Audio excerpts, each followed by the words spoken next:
అప్పు అప్పు అప్పు 2014 నుండి 2023 వరకు అసలు కేసీఆర్ ప్రభుత్వం ఎంత అప్పు చేసింది, వాస్తవం ఏంది, దుష్ప్రచారం ఎంత జరిగింది, ఇప్పుడు ఎంత జరుగుతోంది ఈ వీడియోలో తెలుసుకుందాం. BRS party, Congress party, Bharatiya Janata party చెప్పే లెక్కలు కాదు. అసలు రిజర్వ్ బ్యాంక్ ఆఫ్ ఇండియా ఏం చెప్తుంది చూద్దాం.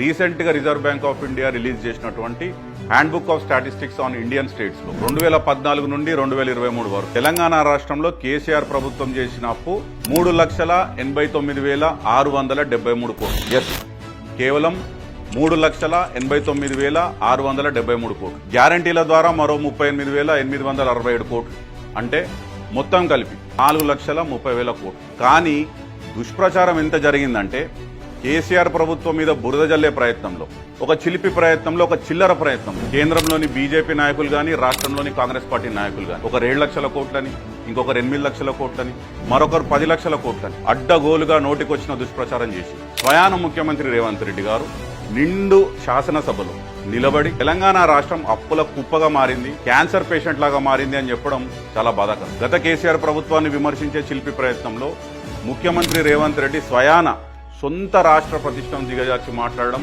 ప్రపంచం ముందు తెలంగాణని తక్కువ చేసి చూపించడం డెఫినెట్ గా తెలంగాణ ఆత్మగౌరవాన్ని దెబ్బతీయడం. దీన్ని ప్రతి తెలంగాణవాది ఖండించాల్సింది. కేసీఆర్ ప్రభుత్వంలో చేసిన అప్పుల గురించే బీజేపీ, కాంగ్రెస్ ప్రభుత్వ పెద్దలు మాట్లాడుతున్నారు, కానీ ఆ 9.5 సంవత్సరాలలో సృష్టించిన సంపద గురించి ఎవరెందుకు మాట్లాడుతున్నారు? కేసీఆర్ ప్రభుత్వంలో చేసిన అప్పు 4,30,000 కోట్లు అయితే సృష్టించిన ఆస్తి విలువ 50 లక్షల కోట్లు. ఎస్, మీరు విన్నది కరెక్టే.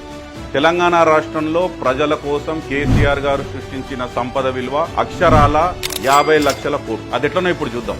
1,00,000 కోట్లతో ప్రపంచంలోనే అతిపెద్ద మల్టీస్టేజ్ లిఫ్ట్ ఇరిగేషన్ ప్రాజెక్ట్ అయిన కాళేశ్వరం కట్టి 38 లక్షల ఎకరాలకు సాగునీరు అందించి 3 కోట్ల మెట్రిక్ టన్నుల వరిధాన్యం పండించి రెండో హరిత విప్లవాన్ని సృష్టించిన నాయకుడు కేసీఆర్. సాగునీటి రంగంలో ఎన్నో పెండింగ్ ప్రాజెక్టులు పూర్తి చేసి, నూతన ప్రాజెక్టులు నిర్మించి ప్రపంచంలోనే అతిపెద్ద multistage lift irrigation project Kaleshwaram record సమయంలో నిర్మాణం చేసి 204 టీఎంసీల రిజర్వాయర్ల ఏర్పాటు చేసి Palamuru Rangareddy project, Sitarama project, mission Kakatiya ద్వారా 22,000 చెరువులు పునరుద్ధరణ చేసి దేశంలోనే అత్యధికంగా పెరిగిన భూగర్భ జలాలు తెలంగాణ సాధించిన విజయాలు. దాదాపు 6 మీటర్లు భూగర్భ జలాలు పెరిగినాయి.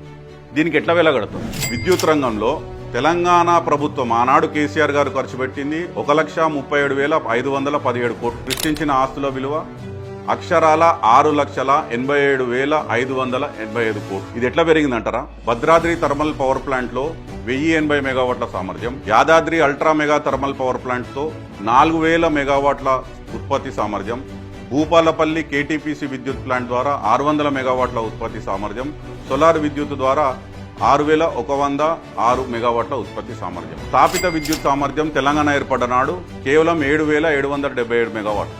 కానీ కేసీఆర్ గారు ప్రభుత్వం దిగిపోయే వరకు అది 19,464 మెగావాట్లకు పెరిగింది వాస్తవం. అదేవిధంగా తలసరి విద్యుత్ వినియోగం 2014లో 1,196 యూనిట్లుంటే 2023 నాటికి 2,140 యూనిట్లకు పెరిగింది వాస్తవం.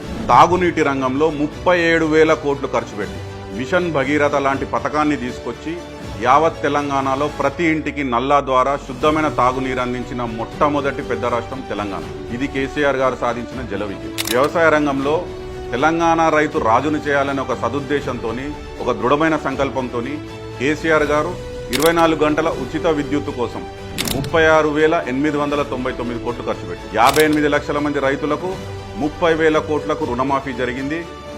70 లక్షల మంది రైతులకు 73,000 కోట్లతోని రైతు బంధు రైతుల ఖాతాలో పడ్డది. 5 లక్షల ఉచిత జీవిత బీమా రైతు బంధు ప్రీమియం కట్టింది 6,861 కోట్లు. దాదాపు 9 ఏళ్లలో 1,34,768 కోట్ల విలువ చేసే ధాన్యాన్ని కొనుగోలు చేసింది కేసీఆర్ ప్రభుత్వం.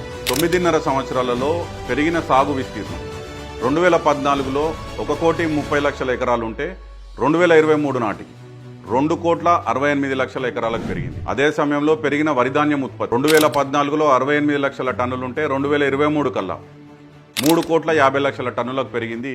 అక్షర సత్యం. సంక్షేమంలో కూడా కేసీఆర్ గారి ప్రభుత్వం పెద్దపీట వేసింది అనే దానికి అతిశయోక్తి లేదు. గడిచిన 9.5 సంవత్సరాలలో కేసీఆర్ ప్రభుత్వంలో దాదాపు 2,83,230 కోట్లు సంక్షేమం మీద ఖర్చు పెట్టి భారతదేశంలోనే ఏ రాష్ట్రం కూడా కనీ విని ఎరగని విధంగా 150కి పైగా సంక్షేమ కార్యక్రమాలు చేపట్టింది కేసీఆర్ గారి ప్రభుత్వం. ప్రపంచ ఐటీ గమ్యస్థానంగా మారింది హైదరాబాద్. కేసీఆర్ గారి ప్రభుత్వం 2014లో ఏర్పడ్డప్పుడు కేవలం 57,000 కోట్ల రూపాయలు ఉన్న ఐటీ ఎగుమతులు 2023 నాటికి 2,41,000 కోట్లకు పెరిగింది వాస్తవం. ఆనాడు ఐటీ ఉద్యోగాలు కేవలం 3,23,000 ఉంటే కేసీఆర్ గారు ప్రభుత్వం దిగిపోయే నాటికి దాదాపు 10 లక్షలకు పెరిగింది వాస్తవం. హైదరాబాద్ అభివృద్ధి చేయడానికి ఎస్ఎన్డిపి కార్యక్రమం, స్ట్రాటజిక్ రోడ్ డెవలప్మెంట్ ప్రోగ్రాం కింద కేసీఆర్ ప్రభుత్వం 36 పనులు పూర్తి చేసింది.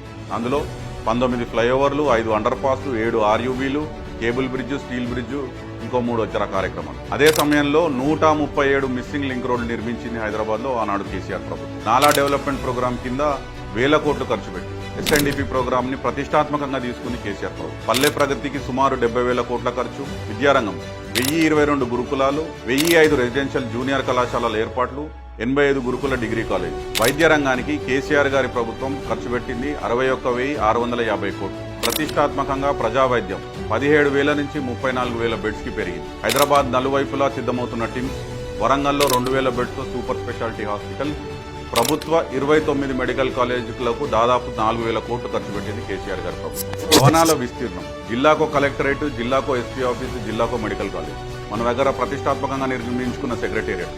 ఇట్లా చూస్తే తెలంగాణ రాకముందు 60 సంవత్సరాలలో కేవలం 30 లక్షల స్క్వేర్ ఫీట్ల విస్తీర్ణం ఉన్న ప్రభుత్వ ఆస్తులు కేసీఆర్ గారి హయాంలో దాదాపు 1,02,00,000 స్క్వేర్ ఫీట్లకు పెరిగింది వాస్తవం. యువతకు పెద్ద ఎత్తున ఉపాధి కల్పన జరిగింది కేసీఆర్ గారి హయాంలో. 1,60,083 ప్రభుత్వ ఉద్యోగాల భర్తీ జరిగింది వాస్తవం.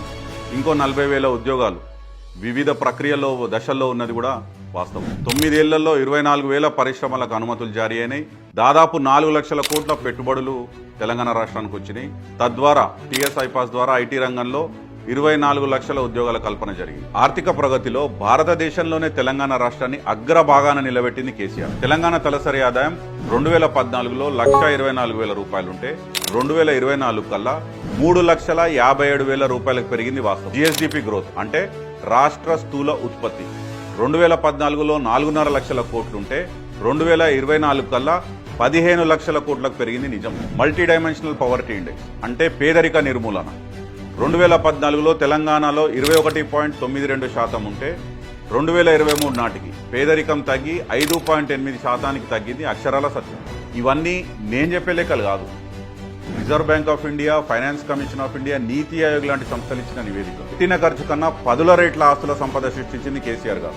సాగునీరు, గ్రామాల అభివృద్ధి వలన భారీగా పెరిగిన భూముల విలువ నిజం కాదా? 1,50,00,000 ఎకరాల పట్టా భూముల విలువ కనీసం 5 రెట్లు పెరిగింది నిజం కాదా? ఒకసారి మీరు ఆత్మవిమర్శ చేసుకోండి. మా దృష్టిలో ఆస్తులు అంటే కేవలం నిర్మాణాలే కాదు, ప్రజల్లో పెరిగిన జీవన ప్రమాణాలు, దేశానికే తలమానికంగా పెరిగిన తెలంగాణ రాష్ట్ర ప్రతిష్ట, ప్రతి కుటుంబంలో పెరిగిన ఆత్మవిశ్వాసం, స్వల్పకాలంలోనే రాష్ట్ర సమగ్రాభివృద్ధే కేసీఆర్ సాధించిన అసలైన గొప్ప ఆశ. వెలకట్టలేని వీటన్నిటికీ మీరు ఎలా విలువ కడతారు? అప్పు కాదు, ఖర్చు కాదు, ఇది మీ భవిష్యత్తుపై పెట్టుబడి. ఇది సంపద సృష్టి. రాష్ట్ర సంపద, తెలంగాణ ప్రజల సంపద అంటే మీ సంపద. తెలంగాణ ఆస్తి సంపద విలువను దాదాపు 50 లక్షల కోట్లపైనే సృష్టించిన నాయకుడు కేసీఆర్. ఇదే నిజం, ఇదే సత్యం, ఇదే వాస్తవం. జై తెలంగాణ, జై.